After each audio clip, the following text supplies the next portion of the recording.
Yo, what's good, y'all? Hope y'all doing all right, man. Just making this drive down here from the Atlanta terminal, headed down to Lakeland, Florida, to drop this load off. Then before I head to South Carolina, head to Wisconsin. I think after I leave Wisconsin, I'm gonna try to shoot down to Kansas and get a load out west to like Colorado, Utah, maybe Oregon, Washington, or Montana while the weather's doing good. Well, or Idaho. I like going out there when the weather's nice. They're supposed to be in the 50s and 60s. Next week. So I might make a run out that way while I can before I go home. But I just want to make a quick video, man. Just cover a couple things real quick. So first thing, hope y'all doing all right. For those who have come over here since the last time I made a video, welcome on board. If you need anything, I'll post my Snapchat, my email down in the comments.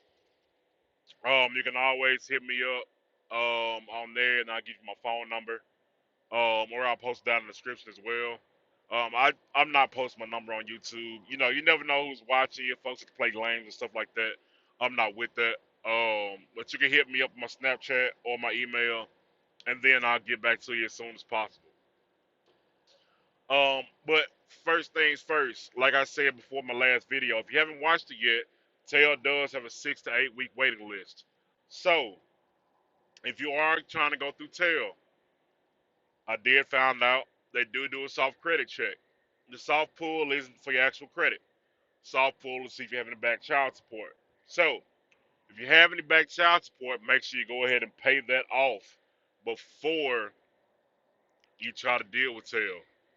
Or really before you try to deal with any leasing company, because a lot of leasing companies will not mess with you if you do have back child support. So make sure you get that done. Um, Secondly, with that, if you are trying to go with TEL, like I said, go ahead, put in that app. That way, if you're thinking about coming over here within a month and a half, 2 months time, you can do what you got to do at the job you're at right now. That way, once Tail gets your truck in, they call you, hey, we got your truck. All right, cool. You can go ahead, set up your orientation date. That way, if you're still driving, you can go ahead, turn your truck in, and then get up to orientation up in Ohio, or to get in your truck and get on the road and start making some money. Hold on one second, mouth getting dry. Ah, but Um, that's that. So I will go ahead and do that. You can. I'll put my name down in the comments and description as well. If you want to put me down for recruiting bonus, you can. If not, you don't have to put me down for a referral. I don't care about the recruiting bonus. To be completely honest, I know quite a few drivers that came over here. Haven't put me down. I don't really care. It's not an issue with me. Extra money, cool. I don't really need it. I'm just trying to help people get into a better financial spot. Um, because that's this deal for me. Like I said in one of my videos before, I went from a job where I was making $800 every 2 weeks, um, you know, to making, no less than 2 grand a week. You know what I'm saying? And that's a really bad week for me. 2 grand is a really bad week. Um, and I mean that after taxes. You know what I'm saying? Most weeks, I'm sitting at least 3 grand or more after taxes, just because the way that I plan myself out in the areas that I run in. And because I'm selective for my loads for the most part. I mean, yeah, sometimes you have to take a hit on a load to get to a better spot, just because you don't necessarily want a deadhead a super long way to get to a certain area. So sometimes, yeah, you'll take that load that's paying a dollar 50, $1.75. Sometimes you'll do that just to get in a better spot. But like I said, if you're here, if you made the move over, if you need anything, hit me up on Snapchat, add me, or email me, and then I'll get with you as soon as I can, um,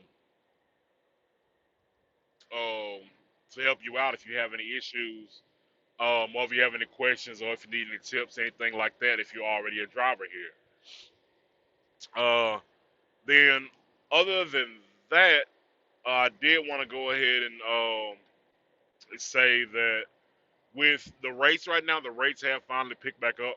Um, with us being well into the first quarter, because the first quarter is almost over. Rates have picked up quite well, which is good. Just because the beginning of the year, rates are never like really strong beginning of the year because most companies ship a lot of freight right in that fourth quarter. To kind of catch up on any money they need to make. They ship a lot of freight that fourth quarter, and pretty much store it. At some of these places like Walmart, they held a lot of our trailers for at least a good month, 2 months with freight on it. Because they weren't shipping it out yet. That stuff they were waiting to put out at the beginning of the year this year. So rates are finally ticking back up. So if you're one of those people, man, you want to be home every week. You want to run one or two loads. If you only need to make $1,500 a week, you can do that. You can run one or two loads. Go out, go back home, be at home for the rest of the week, not have to worry about nothing. Then plan out your next week and run it like that, and you can easily make money and pay your expenses. Um, but that kind of depends on what area you live in and how you manage your fuel. Because there's a lot that goes into that. There's a lot that plays a part in that. But also, with that being said, everything ain't sweet. You know what I'm saying? I say it all the time. My experience may not be yours. You might have a better experience than me. You might have a worse. You might have a bad experience. You might not like USA at all.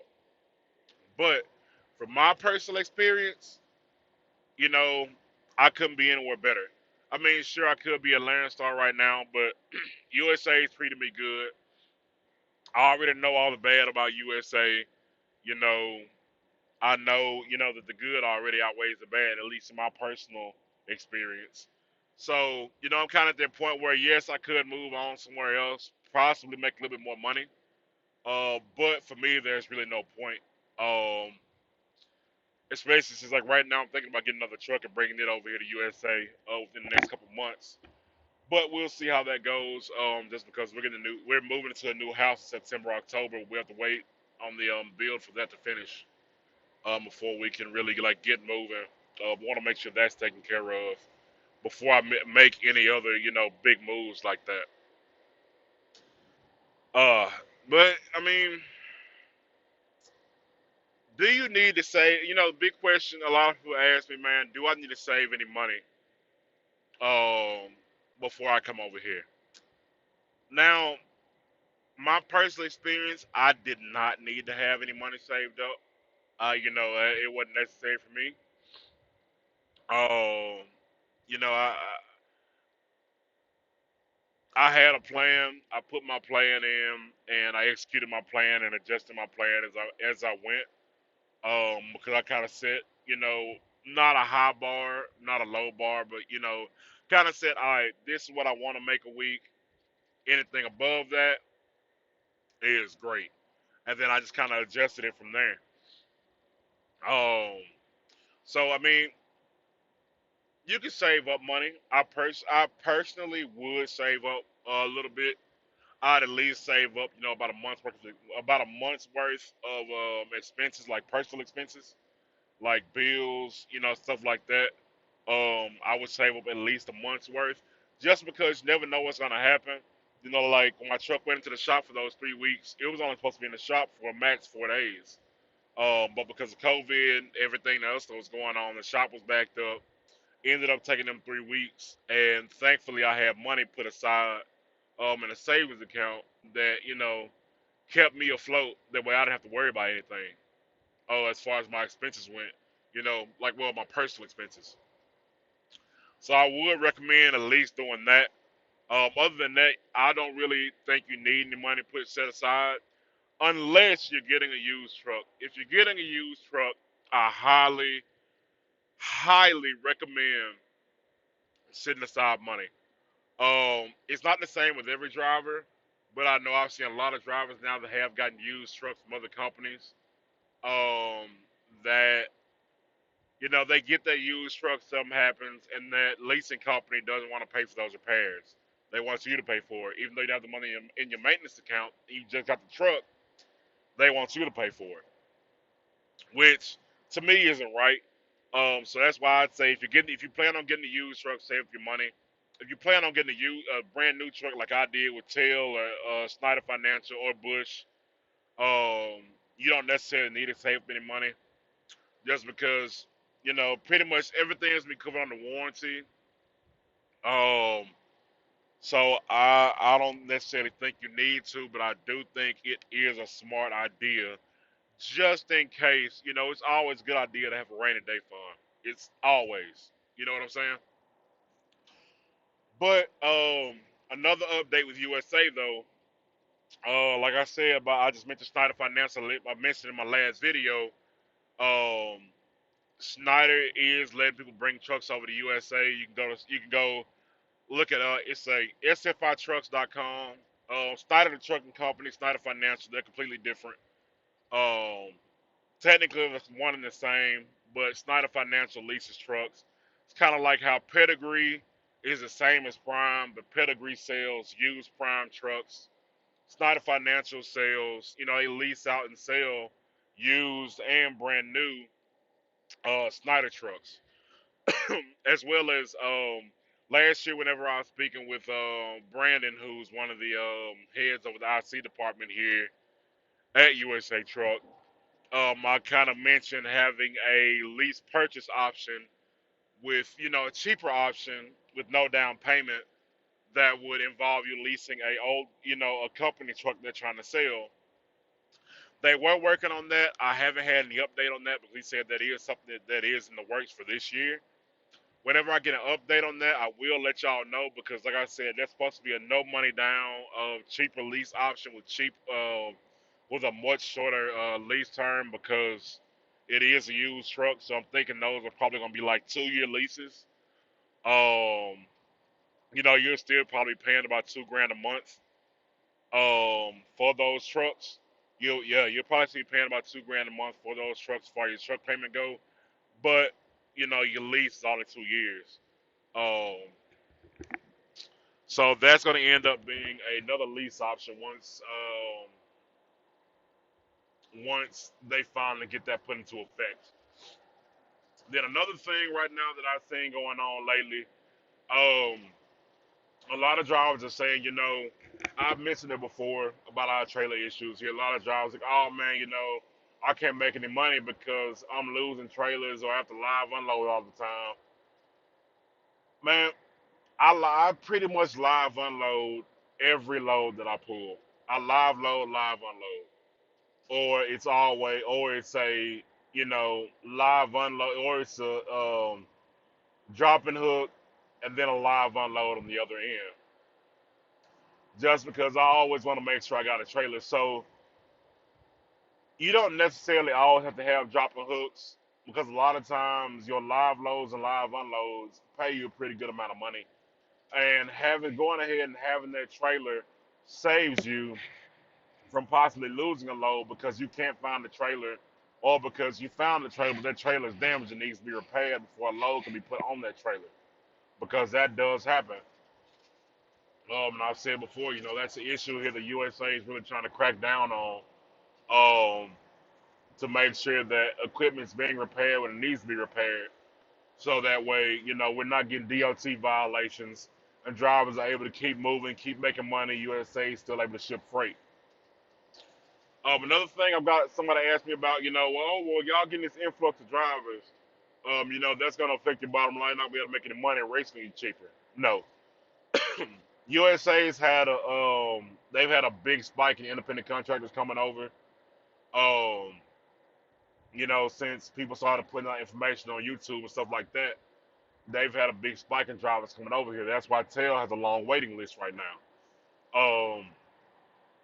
Freight rates haven't changed; they've gotten better, honestly. All they post freight according to how many drivers are in a certain area. So if you're going to an area you don't see any freight, that's because there's no drivers there. They're not going to post any freight there if no drivers are there. Um, that's why like when I go out west to Utah, California, Washington, Oregon, places like that. That's why when I head out there, I have to get in contact with a broker through USA That way they can find me a load coming back out because they're not gonna post a load that nobody's gonna be around to pick up. You get what I'm saying? Um, so that yeah, sometimes the hit or miss going into areas like that where there's not a load on the board because you might not necessarily be paid well coming out. But most of the time, you can get a good load coming out of those places because you don't have to accept the load that the broker tells you about, or you can be like, hey man, I need X amount more money. I need 400 or 500 bucks more. Um, and the tip with that is, don't get it put on your line haul. Get them to put it on your fuel surcharge. That way, that 400 or 500 bucks they're putting on, it's not having that 65% taken out of it. Because the fuel surcharge, you get that 100%. So that's just, a little bit of game for anybody that's already here and hadn't thought about it. Because another driver put me on that. He told me about it, and I really hadn't thought about that. Get them to add that money onto your fuel surcharge so that you get 100% of that money, put into your pocket. Um, but other than that, man, that's it for me right now. I think I'm gonna end up making another video today once I get stopped down here in Florida. I gotta get out, clean up my truck. I got my subs moved up top to my top bunk. I gotta do some wiring, get all that hooked up. I'm gonna do a video so y'all can hear that, and then I gotta finish installing my RGBs outside of the truck. Um, Now I'll do a video of that so y'all can see what that looks like, and I'll also do a video showing you how to install those. If you are looking to install any RGBs or neon kits, that kind of thing, onto your truck, just for that extra little bit of looks. You know what I'm saying? But y'all have a good night, man. Y'all be safe if you're driving. Be careful out here. Watch out for deer. Watch out, for the motoring public, because folks like to drive crazy around us. But all right, man. Y'all have a good night. I'll holler at y'all later. Peace.